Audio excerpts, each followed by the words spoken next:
Yes Now, Bless Now. Don't forget the rest now. Desmond, D-Rod, Double Dip, Triple D. Signing in. We're listening to Slipknot, Volume 3, the Subliminal Verses. We're going to listen to it from start to finish. Okay? If there's any issues like there has been with the original Slipknot record, with particular songs being left out of the playlist, let me know and take it up. Oh no, Slipknot themselves, the official page has actually uploaded this playlist, so we might be alright, to be honest with you. But I don't know this record. I know a couple of tunes out of the record. I think we have Pulse of the Maggots on this one, potentially, which I enjoyed when I was a lot younger. Downloaded it off of LimeWire and I thought it was a great tune. What else to say, really? So I listened to the second record, Iowa, and it was good, but after listening to the first one, the Mystique and the Magic sort of, didn't hit me like it did initially. I didn't think it was as good as the self-titled record.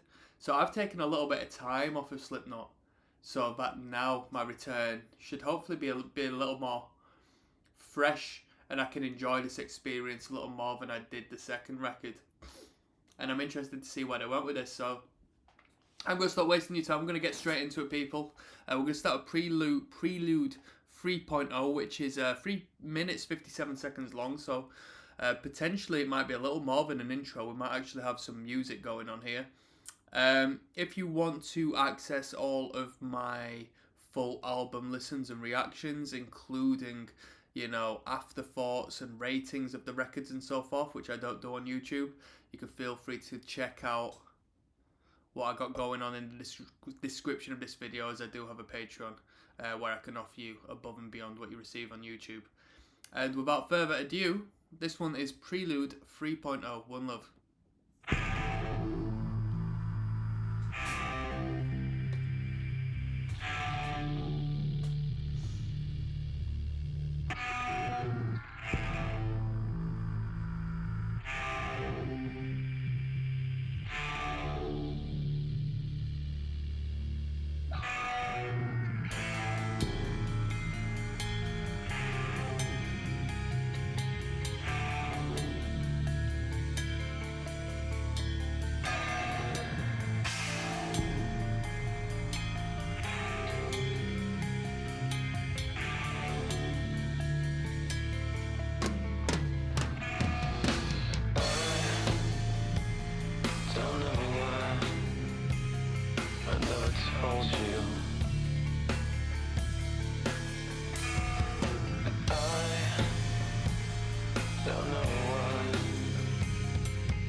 What are they utilising as a form of percussion there? I like that. Initially I thought it was some crazy technique on one of the cymbals, but it sounds as if it's like a dropping of a glass. Like a glass just bouncing off of a surface. These bitter skins again. I want to say something regarding Slipknot. They dip their hand in so many different genres and aspects of metal. It's really quite good. I don't know any band that sounds like Slipknot and pulls off, Slipknot the way Slipknot do Slipknot. But apologies to all of the metalheads, all you serious lot, but I do find a little bit of a gothic element to the band. I mean, obviously there's like a deep sort of morbid element to this act, which sort of delves into death metal when it wants to, but soundscapes like this and sort of the dreary emo vocal is really quite gothic in my opinion.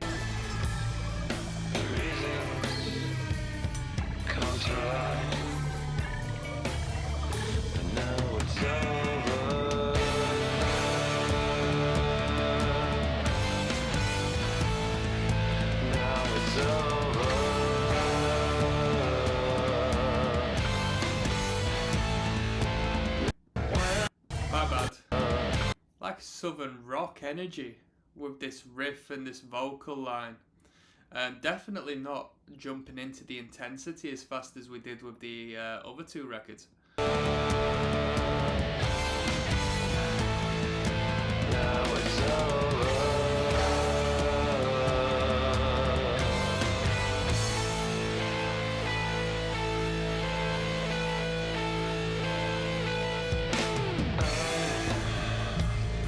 Don't know why you never asked me.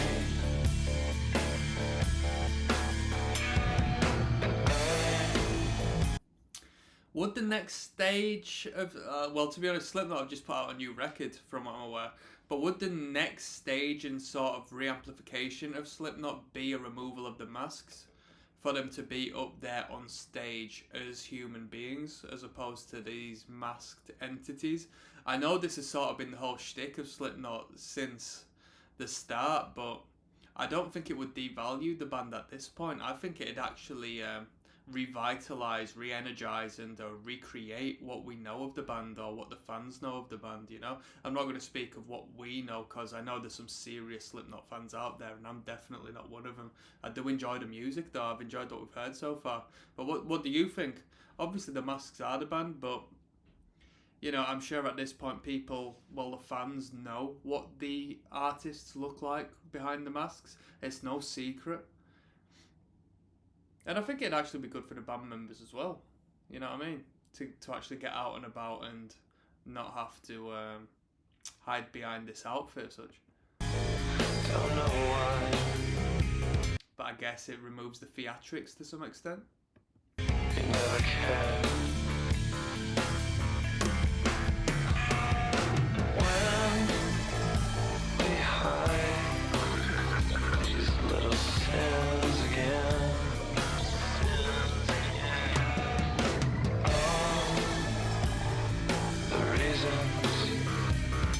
Have to die, but now it's over.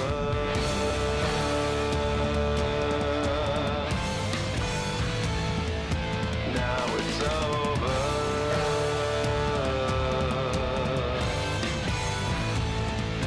Now it's over.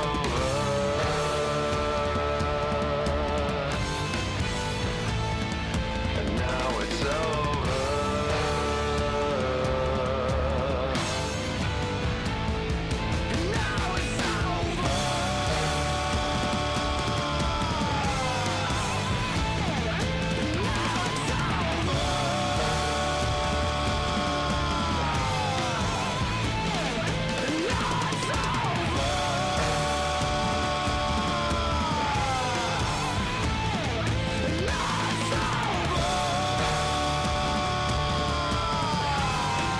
I bet back in the day when this record came out, the proper Slipknot fans who just banged this in their stereo player and started listening to it, I bet they were so excited listening through to this, but on the same level quite anxious of what was to come. To see where the band went from this track, because they could have had a whole record sounding like this. You never know, you know what I mean?